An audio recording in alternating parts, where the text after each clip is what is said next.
required without adding any added burden to the turnout at those locations. So those are some of the legislative matters that we discussed with the county, with state representatives. We're going to be setting up a meeting very soon with the State Board of Elections, yet again, to continue discussing legislation with them.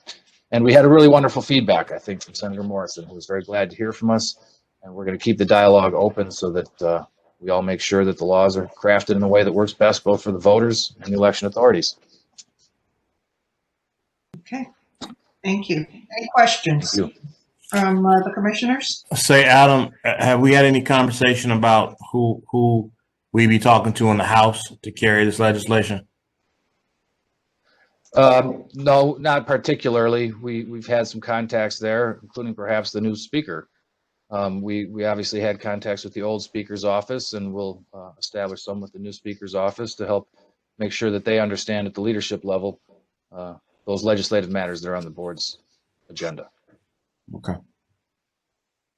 Okay.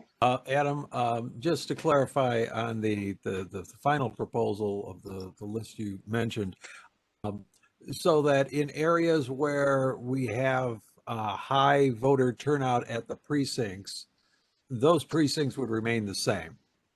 But in areas where a lot of the voters are voting by mail or early voting, we could possibly consolidate some of those precincts into a geographically larger precinct. So we're sort of serving all peoples this way. Is that I'm getting that right? That's a good analysis, Mr. Commissioner. The law, as currently written, has us every 4 years take a look at the size of the precincts based on turnout.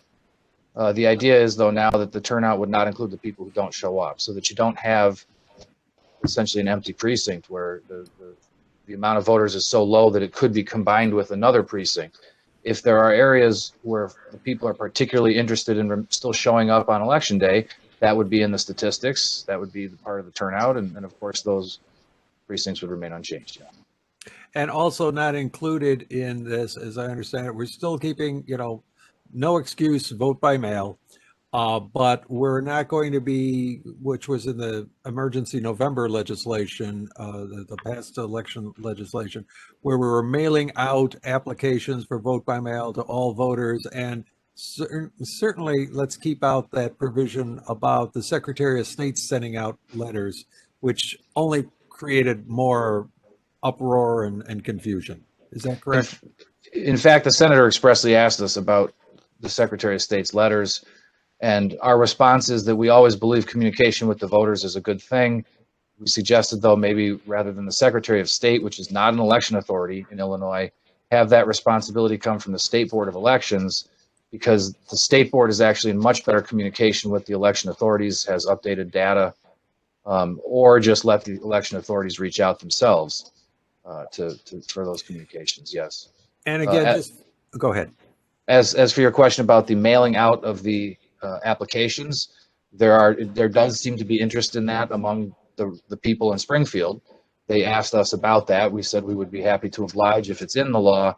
I think the main point that we made is, if it's going to be in the law, we should keep it restricted the way it was this November to only people who have voted in a recent election. I told them that I thought that was a good provision to help make sure that anybody who's receiving a ballot it helps ensure that they are a recent and current and active voter. And just for the record, there is no discussion or proposal about mailing out actual ballots to all registered voters like they did in California. Nope, there was no indication that that's being requested down in Springfield. The issue did come up a little bit as we were talking about vote by mail here, and it was our impression that at this point, the turnout was so great from people responding to applications that it seems to be working just fine, as is for Illinois. Thank you, Adam. Mm-hmm. Okay, thank you. Let us proceed then to new business. We have one item, which is reconsideration of an order of removal for Judge of Election Mary Skundrianos of the 34th Precinct in the 40th Ward. Mr. Lasker. Thank you, Madam Chair. Again, on October 27th, the board did issue an order of removal from the position of Judge of Election for Mary Skundrianos. We had received some police reports that were filed by her neighbors indicating that she had posted signs or letters on her neighbor's property that had political content. Even some could be perhaps taken as threatening content, but particularly improper political conduct. It's a violation of the Board of Elections Code of Conduct for its election judges. Ms. Scandrianos then did request reconsideration of that October 27th removal. And so the board's hearing officer, Ms. June Brown, conducted an administrative hearing and held witnesses and took evidence. The evidence included testimony both from Ms. Scandrianos, also from her neighbors, and her neighbors had introduced their video surveillance footage that the hearing officer found did properly and adequately identify Ms. Scandrianos as the person seen posting those inappropriate communications on her neighbor's property. Ms. Brown found that Ms. Scandrianos' testimony did not adequately address the topics and did not provide an adequate defense. She found that the board's previous findings were justified, and she does recommend on reconsideration here that the board affirm its prior decision on its order of removal. Are there any questions from board members? If not, is there a motion to deny the reconsideration and to sustain the board's order removing Ms. Scandrianos as a judge of election? So moved by Commissioner Cressy. Is there a second? Second by Commissioner Swain. It's been properly moved and seconded. All those in favor, please state aye. Commissioner Cressy votes aye. Commissioner Swain votes aye. Motion passes, and the motion for the request for reconsideration is denied, and the order sustaining the board order removing her as a judge of election stands. Thank you. Next item is a legal report. Mr. Lasker? My legal report is that we are gratefully calm at the Board of Elections right now. All matters are just proceeding with outside counsel. My phone continues to ring off the hook a little bit with colleagues who are all around the state in electoral boards right now for local municipal, township, school board elections and so forth, because they've got their February primaries followed by their April elections. So electoral boards are actually hopping left and right all over the state, but we don't have anything pending with no elections in 2021. So just very pleased to report that I'm watching it snow today. Adam, quick question relating back to the previous item on the agenda. The former judge will be sent notification as the decision of the board today? The former election judge, absolutely. There's going to be a written decision that will have your signatures affixed to it. It's just finding that, concurring with the hearing officer's findings and affirming the board's removal, and that will be served upon her. Thank you, Adam. We do not have a financial report. Is there any public comment for today? I've received no request for public comments. Thank you. You're welcome. Mr. Lasker, is there a need for executive session? Not today, Madam Chair. Thank you. Mr. Holliday, is there a need for executive session?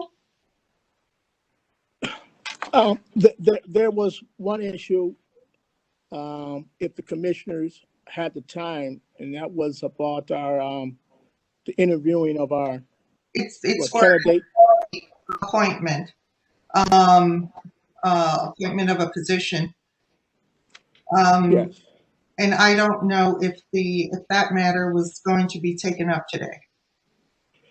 Okay. Well then, if we can hold it over to the next board meeting if there's no time to do it today. Well, okay. I just want to make sure. What's the pleasure of the commissioners? I could do it today, either during executive session or would it be possible to adjourn the meeting and then meet in executive session? I guess we'd just be executive session and Yeah. then we come back to adjourn. Right. Okay, I'd be willing to stick around for that. Commissioner Swain? It was not on my calendar, but I have made adjustments to do it as long as we can be efficient about it. And we always are, Commissioner Swain. Great. So what I'll do is I'll create a breakout session and then we can do that. Okay. So, Sounds let me just state before you do the breakout session, Mr. Holliday, that are going into executive session with respect to an exception to the Open Meetings Act, which is a possible appointment consideration of an employee for a position. And we will not make any decisions in executive session, but we will return back to open session and continue this meeting. And Madam Chair, we would require a formal vote of the board. Right. Is there a motion to enter into executive session? So moved by Commissioner Cressy. Is there a second? Second by Commissioner Swain. All those in, it's been properly moved and seconded. All those in favor, state aye. Commissioner Cressy votes aye. Commissioner Swain votes aye.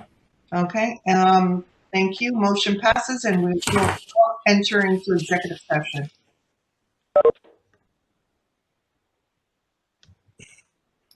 Great. We have returned from executive session now into open session. The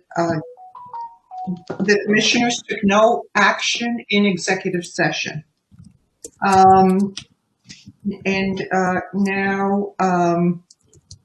Is there, seeing that there is no further business, is there a motion to adjourn to the next regularly scheduled meeting? So moved by Commissioner Cressy. Is there a second? Second by Commissioner Swain. Okay, it's been properly moved and seconded, and we are now adjourned until our next regular board meeting in February. Thank you all very much.